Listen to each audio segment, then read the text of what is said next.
I wake before the sirens not because of duty, because of habit. Because sleep in this place is a kind of cowardice. The others still breathe beside me, slow and ragged, their faces caked with soot and the gray residue of yesterday's bombardment. Someone is muttering a prayer to the Emperor under his breath. Someone else is crying. He thinks no one can hear him. We all can.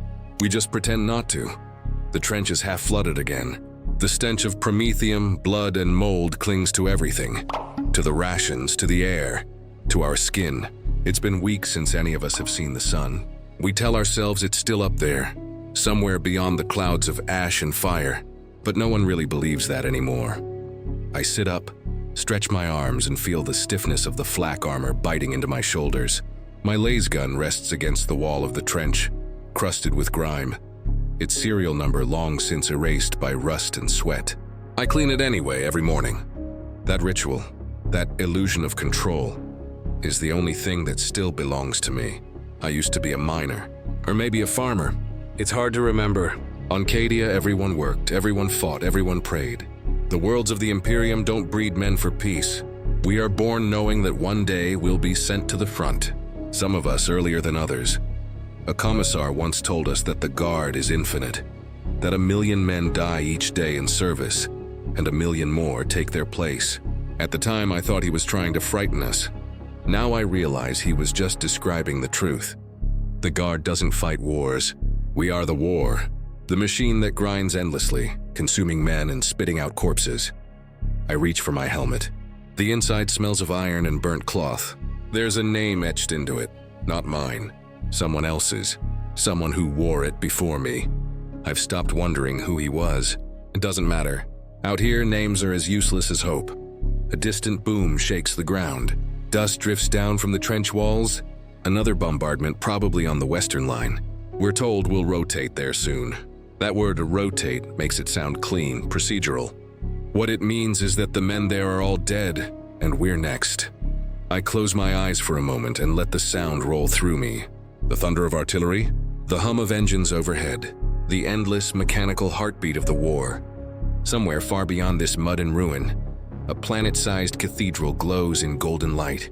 The Emperor sits on his throne and they say he watches us. I try to believe it. I really do. But when the wind shifts and carries the stench of burning flesh down the line, it's hard to imagine that any god still looks this way. The sergeant's whistle cuts through the morning fog. Another day begins, another march toward a line we'll never see the end of. We shoulder our weapons, file into formation, and climb the ladder one by one, like offerings being fed to the altar of the galaxy's endless hunger. And as my boots hit the churned mud above, I whisper the only words that still mean anything. For the Emperor, I don't know if I'm praying or begging to wake up. The order came before dawn. No trumpet, no grand declaration. Just a burst of static through the voxcaster and a voice like sandpaper grinding through rust. The message was short, distorted, and cruelly calm. Advance. All units. Sector 12. No retreat. Emperor protects, that was it. No coordinates. No explanation. Just the voice of someone far away. Someone who would never have to crawl through the mud they'd just condemned us to. The sergeant listened in silence. His eyes didn't move as he repeated the command. We all knew what it meant. Advance is the most dangerous word in any guardsman's vocabulary.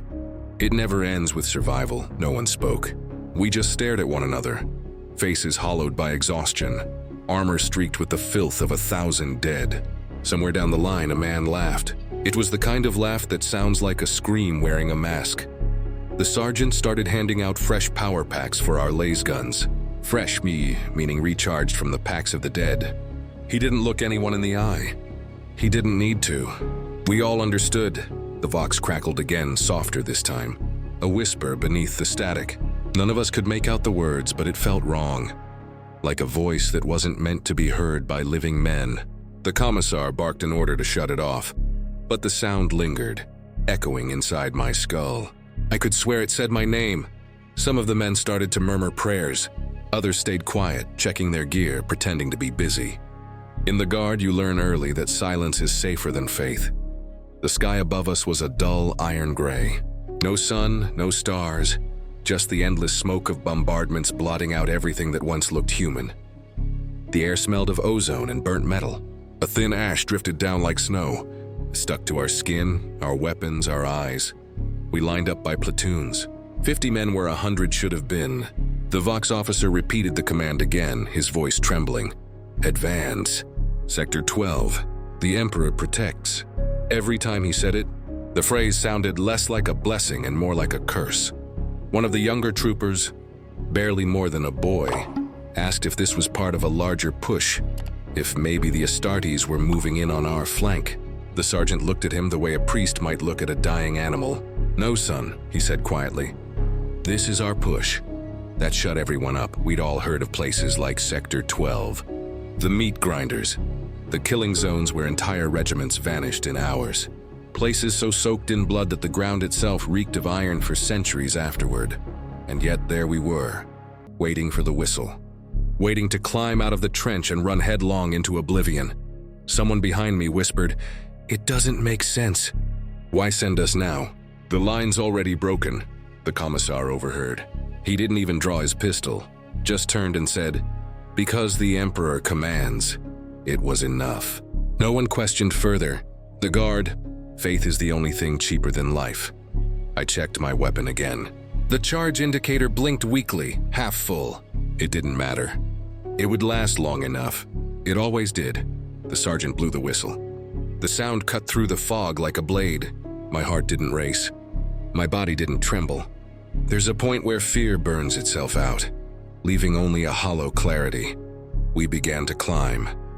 One by one, hands gripping the mud-slick ladder, boots sinking into the filth. The world above was waiting, wide, gray and hungry. As I reached the top, the wind hit me, thick with ash and the faint metallic taste of blood.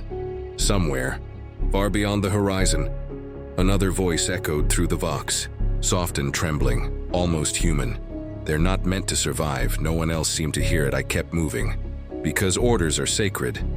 And in the Imperial Guard, obedience is the only thing more permanent than death. We marched through the smoke until even the ground began to disappear.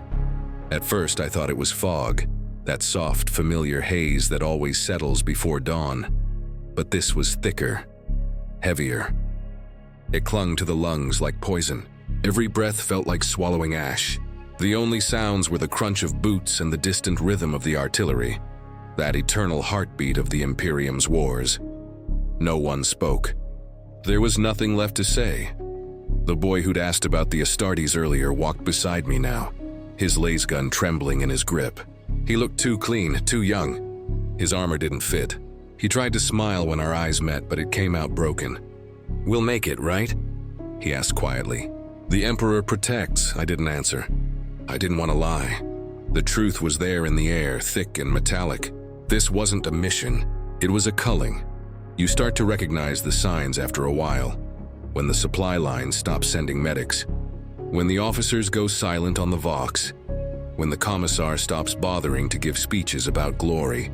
It means someone somewhere has decided your regiment is already dead. The orders will keep coming, of course. They always do. But they'll come from machines now, not men. We reached the edge of a ravine, its walls slick with oil and blood. Across the gap, I could see the shattered silhouettes of tanks and bunkers, all Imperial make. Whatever had happened here, it hadn't been a clean fight.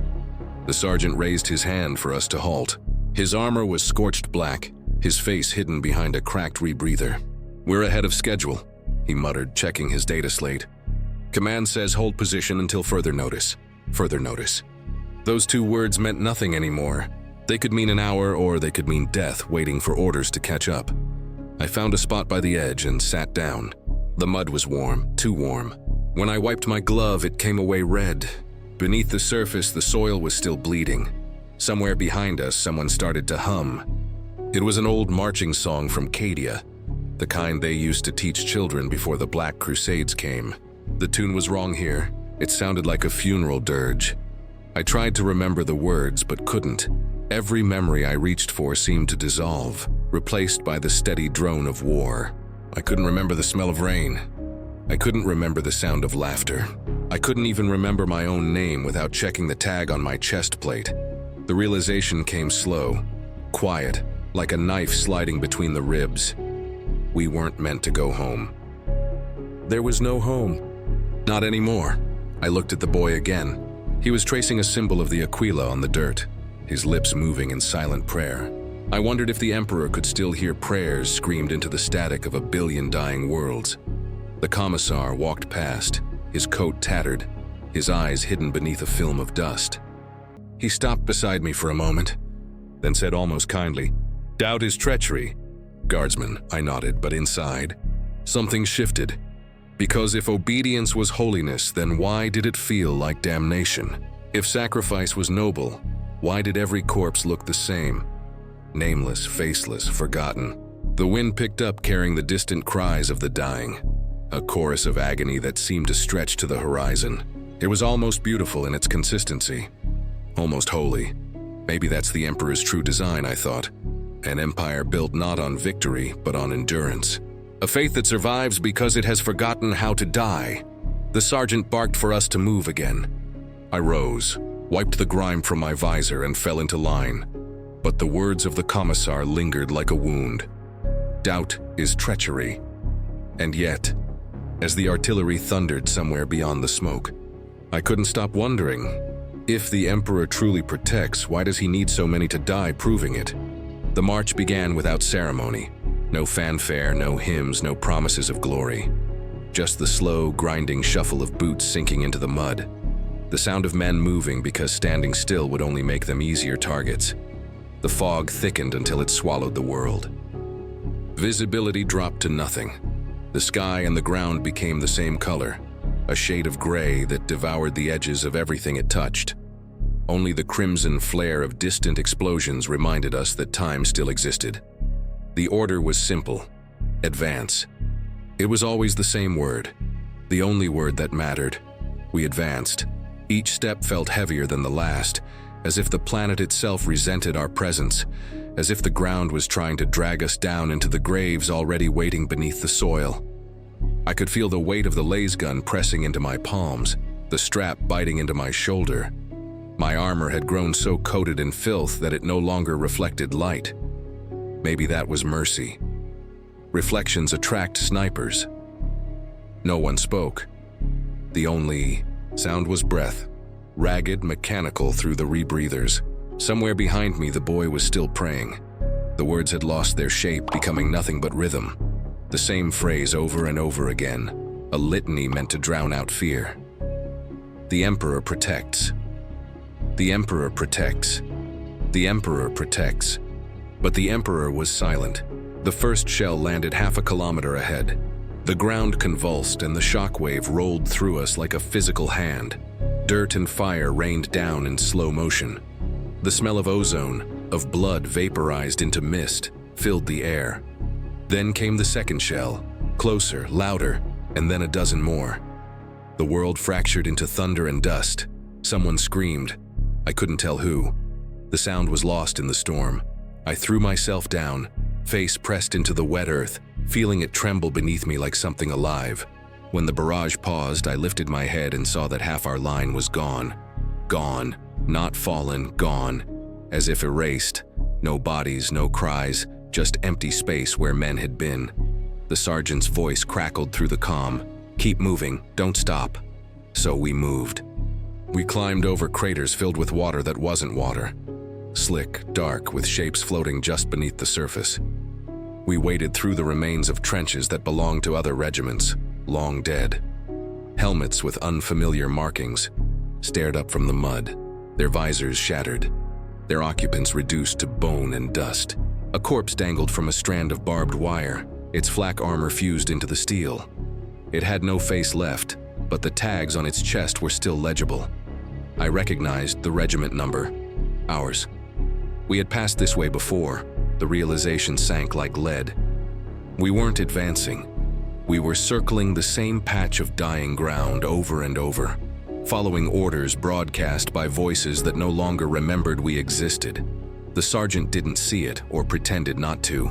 Orders were orders. He kept his eyes forward, his hand raised, signaling us to keep pace. The Commissar followed behind, hand resting casually on his bolt pistol. Not a threat, just a reminder. The boy stumbled, tripping over a half-buried last pack. I helped him up. His visor was cracked, his eyes wide and unfocused. "It's all the same," he said. "Everywhere we go, it's the same." I didn't answer. There was nothing to say. We crossed what used to be a field, now a landscape of broken armor and shattered bones. The smell of promethium was thick, sharp, cutting through the stench of decay. A Lehman Russ tank lay overturned, its tread still smoking, its crew reduced to silhouettes burned into the metal. A faint wind moved through the wreckage, carrying whispers that might have been the voices of the dead, or maybe just the sound of the planet exhaling. The sun, if there even was one, never broke through the smoke. The world stayed dim, like a candle burning inside a tomb. Hours passed, or maybe minutes. Time had become elastic, meaningless. Every heartbeat stretched into eternity. At one point, the sergeant halted and signaled silence. We listened. Somewhere ahead, beyond the next ridge, something was moving. Slow, heavy, mechanical. Not orcs, not chaos, not even enemy tanks. The sound was different, colder, rhythmic. A deep pulsing thrum that vibrated through the bones. The boy whispered, "What is that?" The sergeant just said, "Forward." And so we went, one step at a time, drawn toward that alien heartbeat that pulsed through the ground. I remember thinking that maybe this was how all guardsmen die. Not in a blaze of heroism, not even screaming, but just walking forward into the smoke because they were told to. Not because they believed, not because they hoped, but because stopping would mean admitting that the war had already eaten everything that once made them human.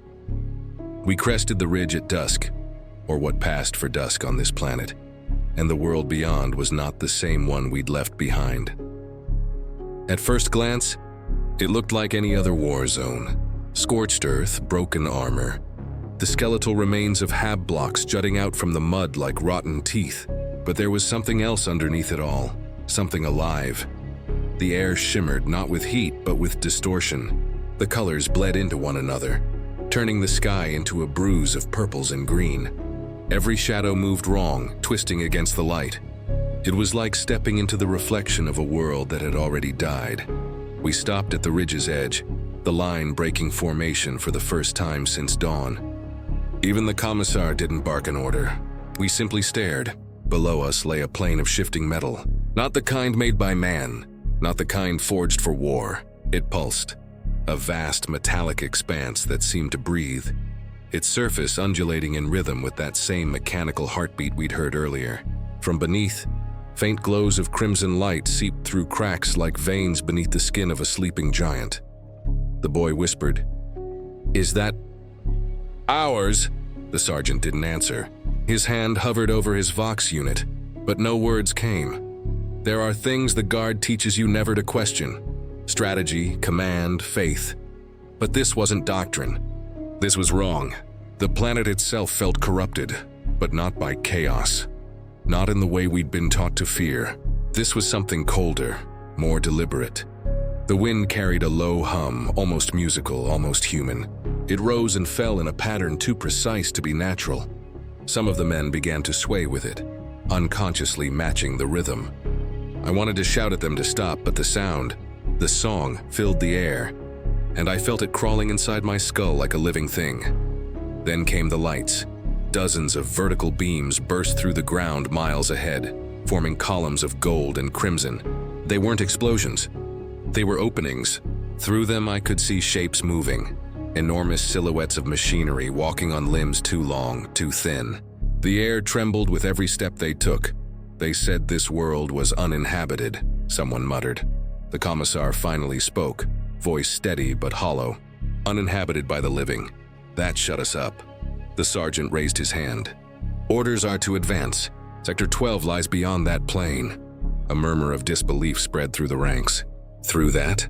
Someone hissed. That's not a battlefield, that's a graveyard. He didn't argue. He just adjusted his rebreather and began walking down the slope. And so we followed. The descent was silent except for the crunch of debris underfoot and the distant metallic resonance of that breathing ground. With each step, the temperature dropped. The fog turned to vapor, thick and metallic. My visor flickered, struggling to filter the glare from the crimson light seeping out of the earth. When my boot finally touched the plane, I expected solid metal, but it was soft, yielding, as though walking on the skin of something vast beneath us. It flexed under weight, rippling outward. I nearly lost my balance, the boy screamed. A section of the ground ahead had opened, revealing a pit of gears and bone.